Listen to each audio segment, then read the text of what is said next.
Alrighty. Hello. My name is Lauren John Miller, and I am one of the counselors here at Edens. So just waiting a couple moments to make sure everybody's settled.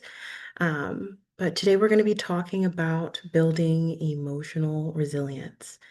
And so this is going to be a part of our um, Focus on Wellness, which is our monthly webinar that we do, where we're able to have conversations about mental health topics and how they affect us just based upon our different areas of expertise.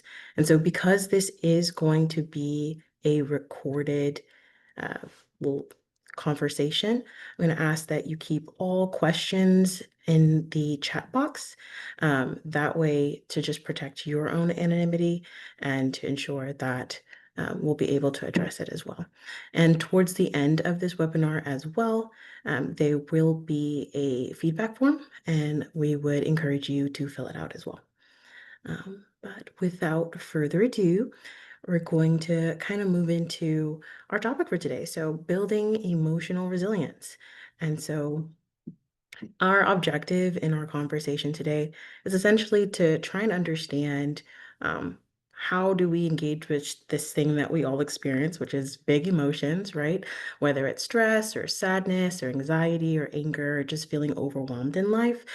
We've all had those moments where we feel out of control.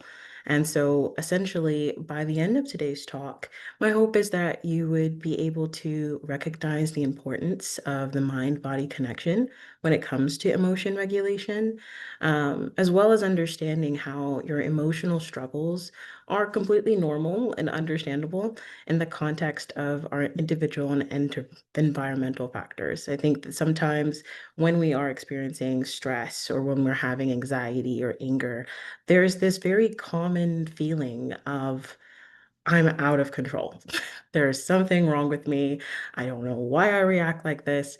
And so it just, I guess I hope that by the end of today's talk, you leave feeling a little bit more normal and a little bit more compassionate towards yourself in the midst of everything that you're going through. And that we're also able to reflect and to consider what are things that we can do right now that would help us to prepare for those things that life doesn't prepare us for, and that we're able to engage with that in a way that helps us to feel grounded and able to face the day. And so that's what we'll be focusing on. And so, have a question, feel free to answer yes or no in the chat box. But can you relate? Have you ever had an experience where maybe you take it too far? You're having a conversation, it's been a really long day, and maybe you get a call, a call, or maybe you come home and the kids just have 10,000 things that they want to say to you. Or maybe you end up talking to your spouse and you end up saying something that honestly you didn't really mean, but it came out anyways. And then you feel a bit guilty. Can you relate to maybe going out and feeling anxious, feeling like there's something on your face, there's something wrong with you, and you just feel this strong desire to disappear? If the ground would open up and swallow you whole, that's how you're feeling. Like on edge, just super anxious, not really feeling comfortable in your own skin. Um, or maybe that's not you. Maybe you're someone who you notice that you find yourself kind of mindlessly doing things. Maybe that's overeating. You find yourself eating more than you mean to, or maybe not eating as much as you'd like to. Maybe you've been sleeping a lot more and not really feeling very rested even after that. Or maybe it's not that.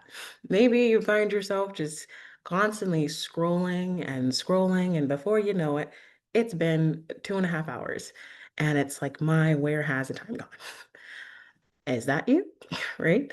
Or maybe none of those are you, right? Maybe you find yourself in the midst of situations where you seem or you feel like you're fine and you're trying to communicate. Maybe you're at work, and the next thing you know, you're breaking down in tears.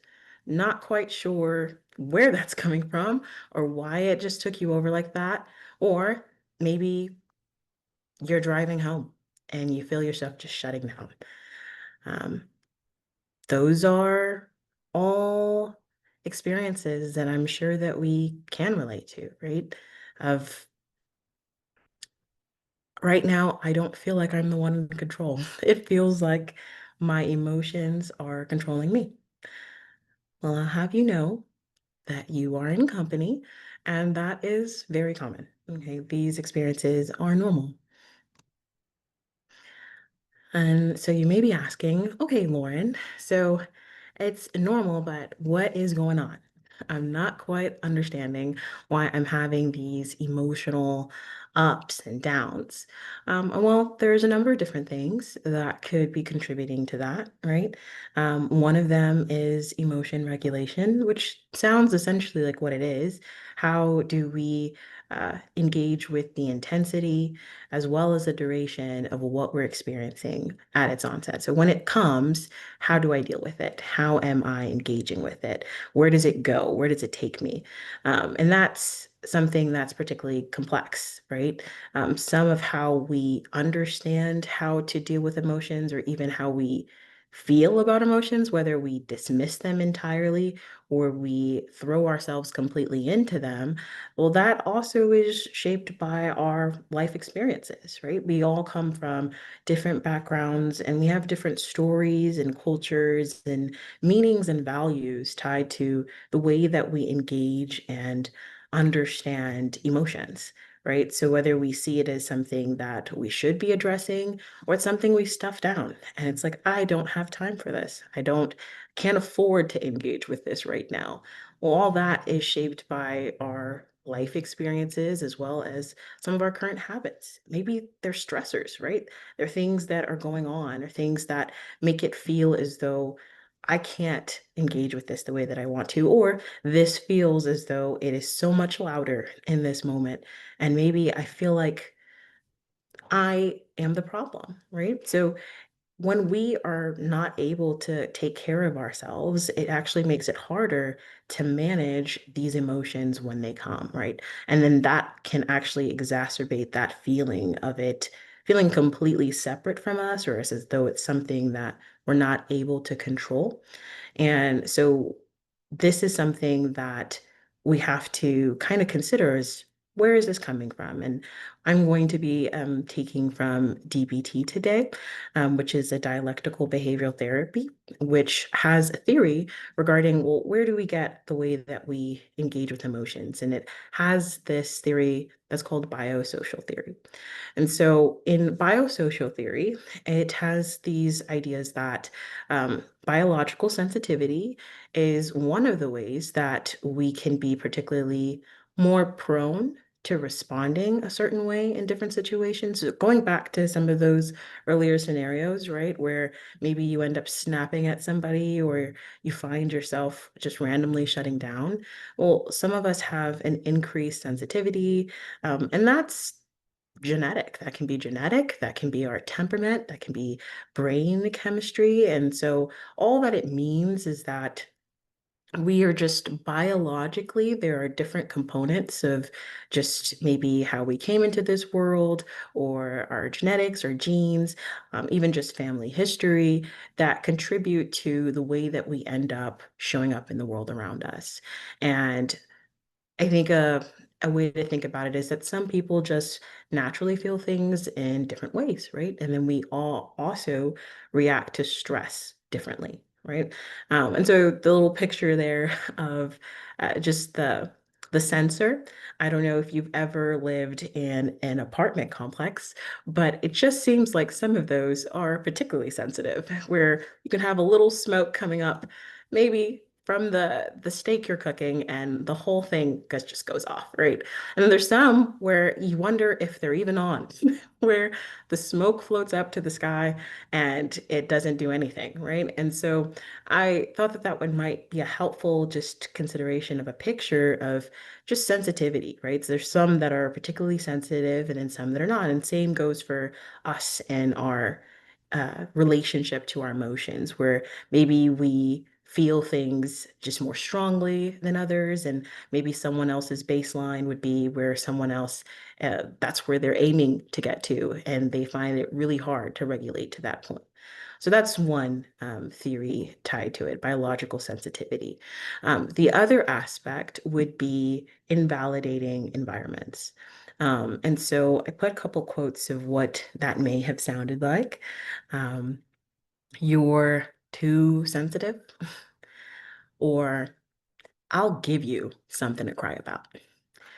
Or the last one, why can't you just get over it?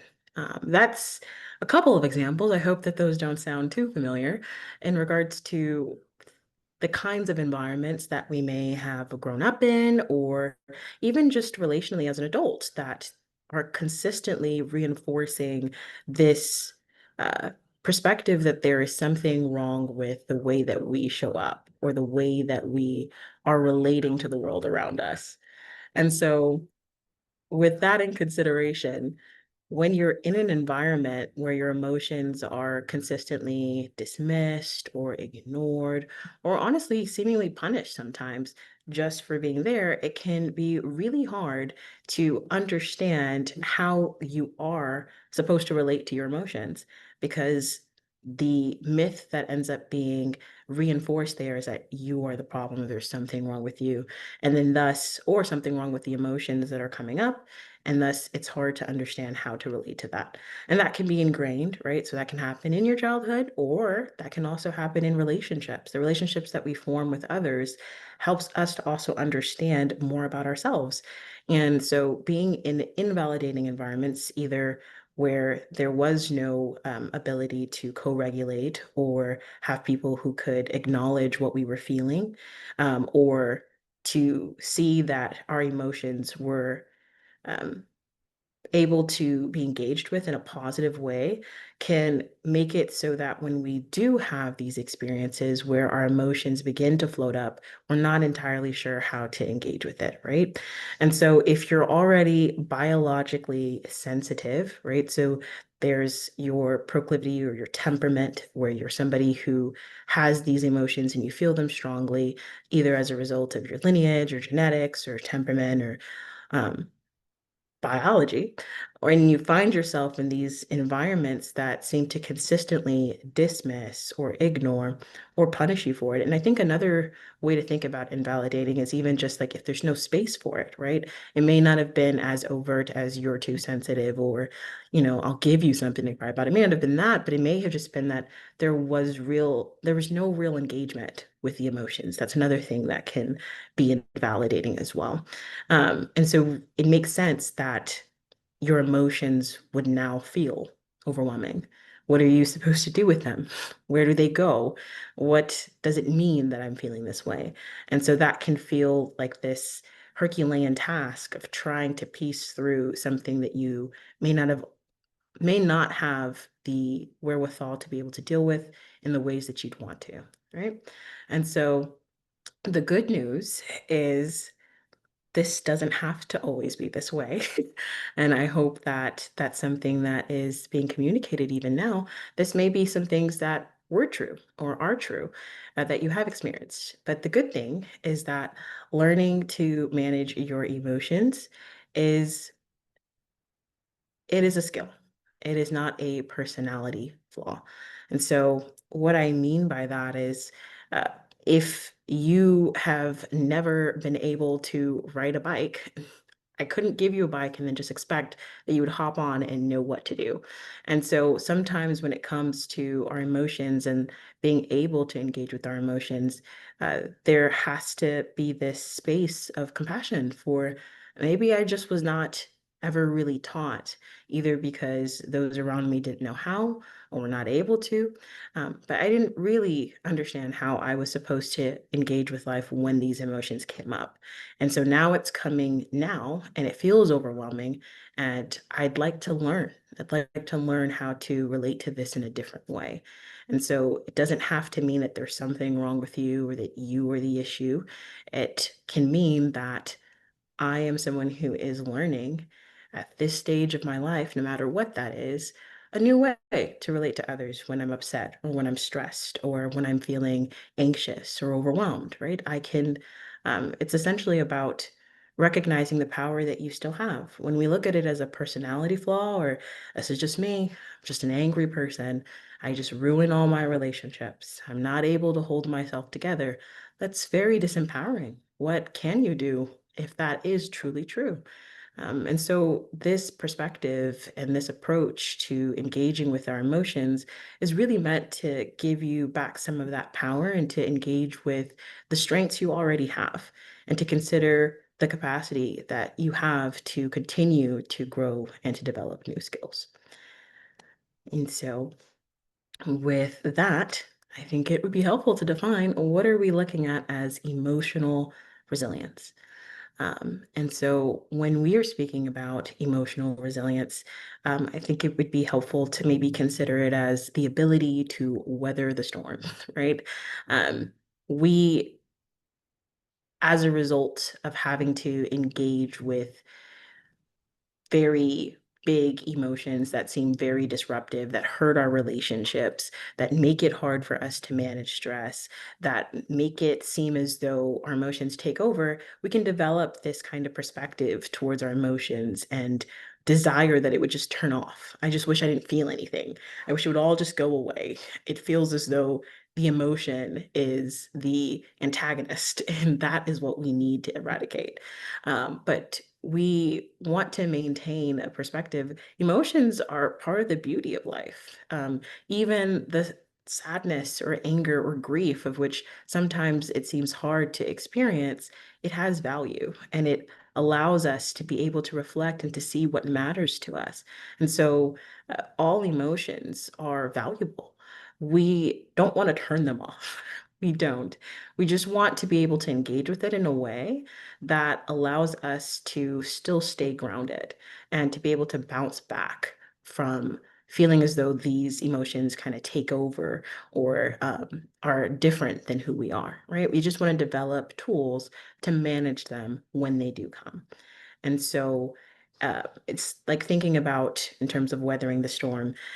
If you grew up right in a environment where you were not prepared for rain, then anytime that you went outside and it rained, you would feel like, oh my goodness, what is going on? And so, what we're trying to do is to practice naming, identifying what the emotion is, what is this that's going on, and then what can I do intentionally and practically to prepare for when this rain comes, right? I may not be able to stop the rain, but I can prepare myself to be able to engage with that rain. And it doesn't have to be as derailing as it would be to walk around in wet socks because that's terrible, right? So, what that would look like today is reducing your biological sensitivity. And we do that through a DBT skill called please. And so, what this skill is acknowledging just in its implementation is that part of how we can deal with our emotions, because we so often disconnect our emotions from our human experience. And so it's like, there's my emotion, and then here's my body.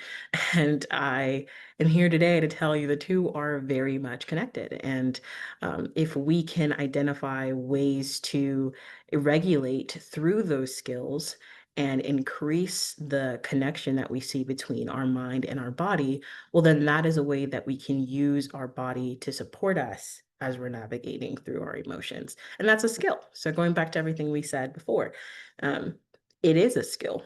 It's not something that we inherently know how to do. It's something that is modeled to us, is demonstrated, is told to us. And sometimes we make these connections on our own, and sometimes it's helpful to revisit what the foundations or principles are that would help us to be successful on these things that we're trying uh, to navigate. And so we're thinking about the ways that our body and our mind is connected. And then if we can't change the emotion, right? If we're not able to go and intervene at that level, well, then what can we do? Well, DBT please would indicate that through using and considering the ways that our body is showing up, that it can actually impact the way and our ability to adjust to what's going on emotionally. So, what does that look like? So, please, if you see it up there, it's actually an acronym. And so, DBT, which was actually created by Marshall Linehan, is a skill-based cognitive therapy, which is really empowering in the sense that it gives us tools and skills that can be used and applied to help take back control over what may feel overwhelming when it comes to dealing with our emotions. And so the first one would be the PL. And so she was very creative in this particular creation of the acronym. So that's treat physical illness.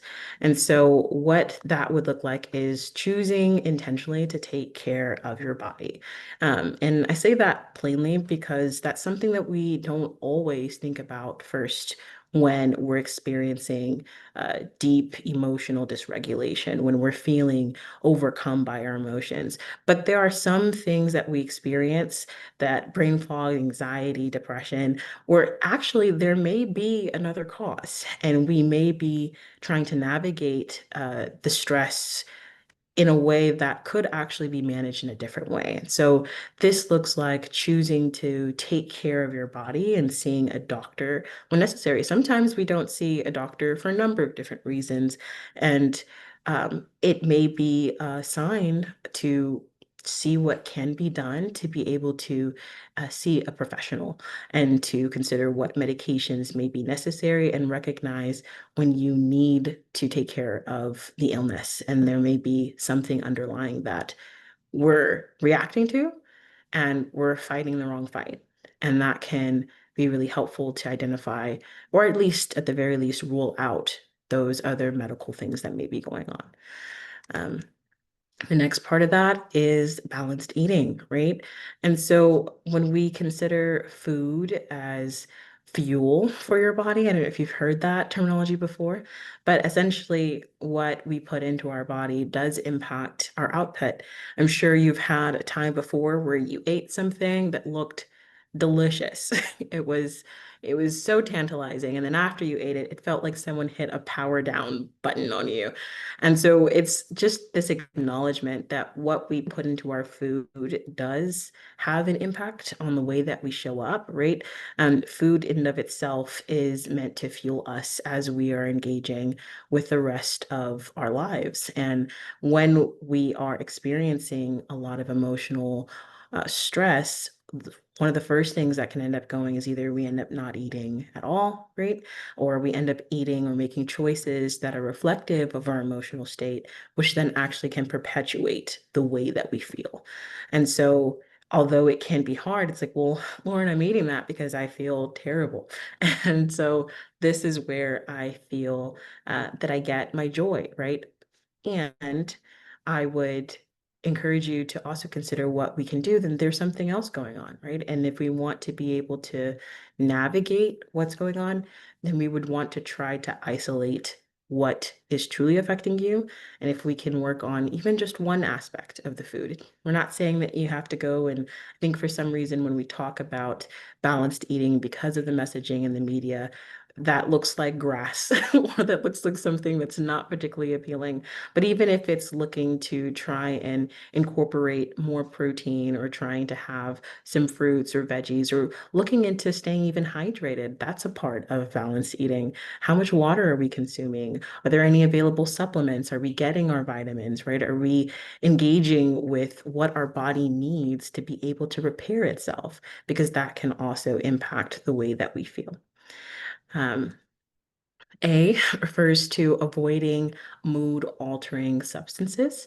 And so, as you know, substances can really impact the way that we feel, and they can deplete the hormones and the neurotransmitters that contribute to the way that we feel. So essentially, alcohol, marijuana, and other substances, there are things that we can gravitate towards as a result of wanting to numb our emotions. It can be a way to cope, but in the long run, it actually keeps us from being able to learn how to do that in and of ourselves. And then it makes us more dependent upon these mechanisms to be able to cope. And then not only that, but then it affects your brain chemistry as well. And that then affects your sleep and a number of different things. And I think one thing that we don't often talk about that I think can also fit into this category is even caffeine. So maybe it's just the amount of sugar or caffeine that we're engaging with that affects our brain chemistry and how we show up in the spaces that we're in.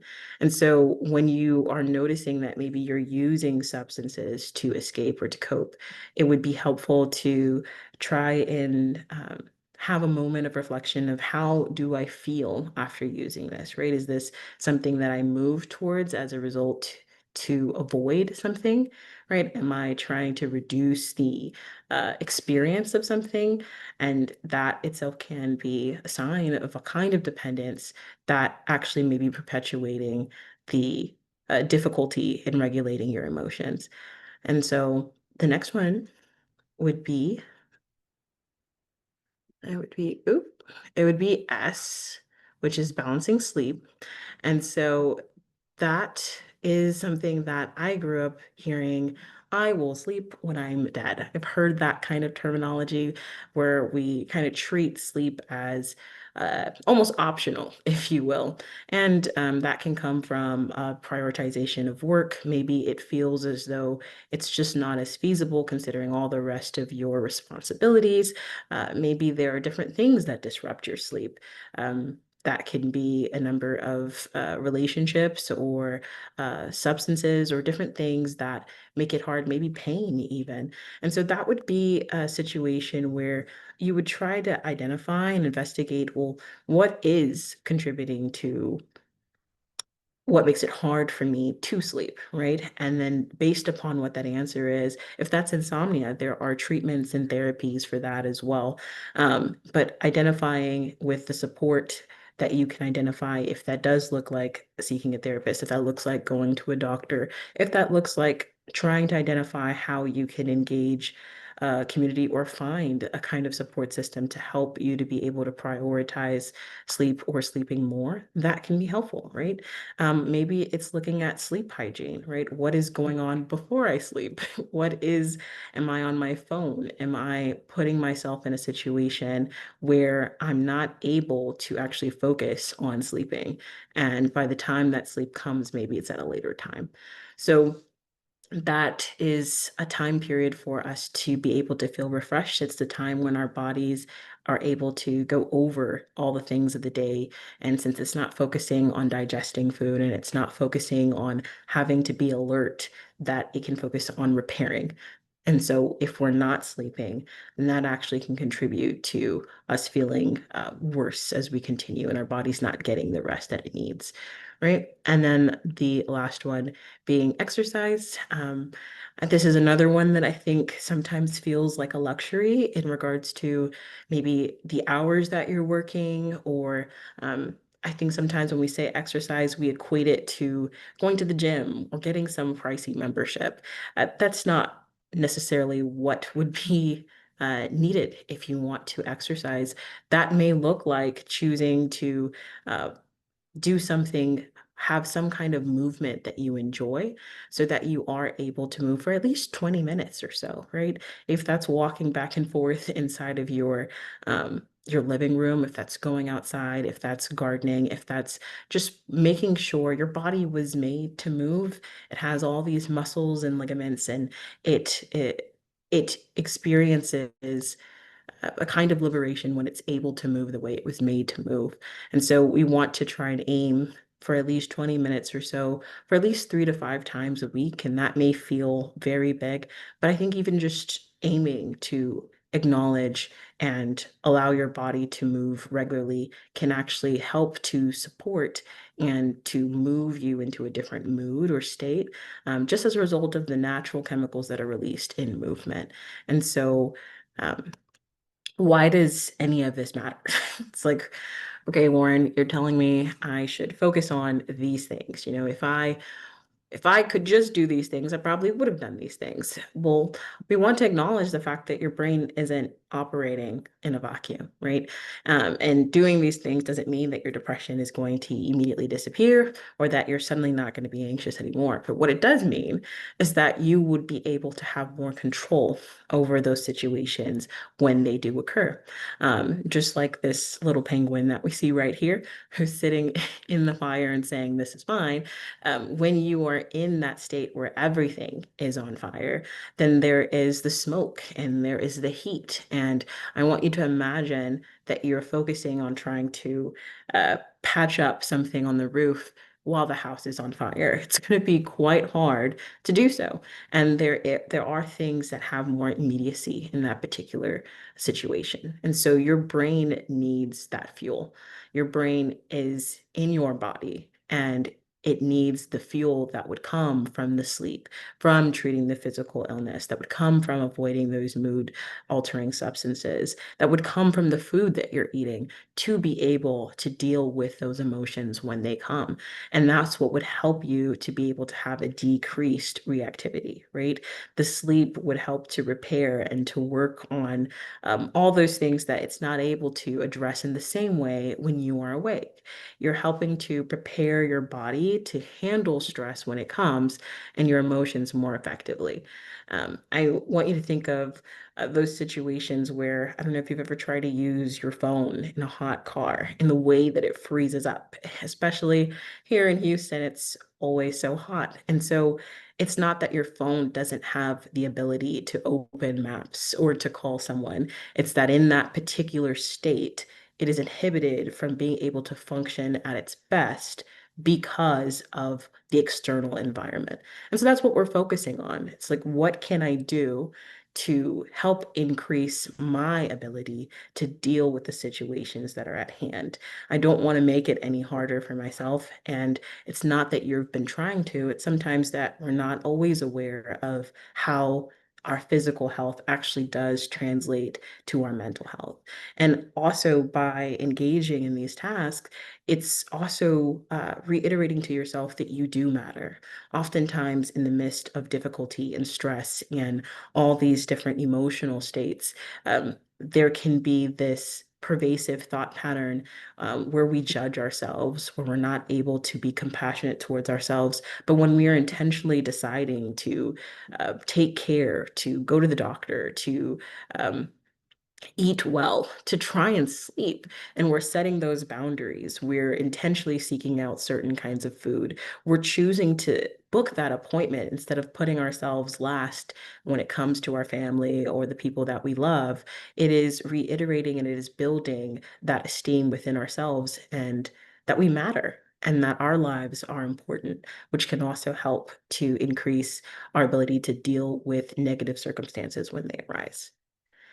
And I guess on that line, right, I want you to think back to a bad day, when you've had a bad day.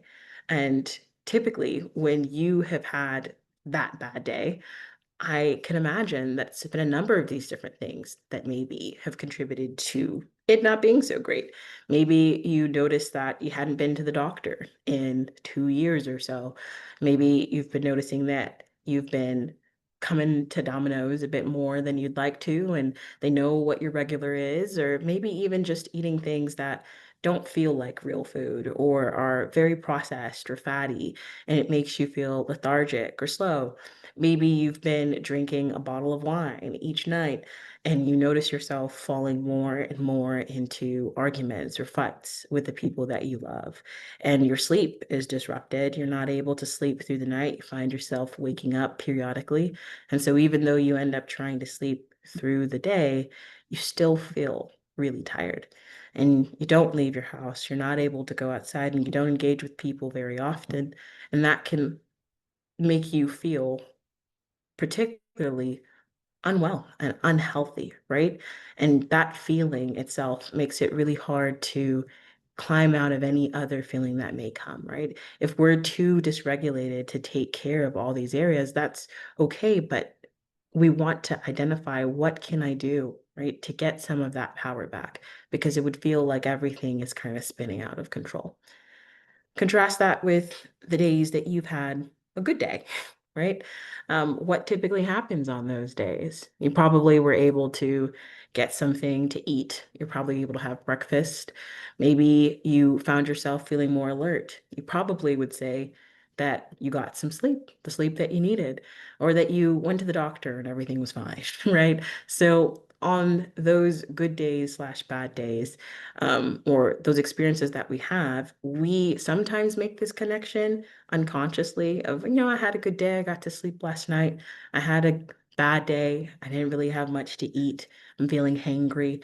We sometimes make those connections, but it actually is deeply connected to the way that we are taking care of our bodies. And I can assure you that on a day that's a bad day, if you are to have a conversation that's particularly stressful, it's going to be a bit different than how you would handle it if maybe you'd had a day where you were able to sleep or to engage a bit more directly with what was important to you, you know? And so, just to recap, taking care of our body is taking care of our emotions. Um, it's one of the ways that when we're not able to control how our emotions appear or show up, that we can intentionally choose to move towards a life that allows us to practice some control over what's going on. And what we're doing is we're reducing our vulnerability to being emotional in the sense that the emotions will come, but they don't have to overcome you.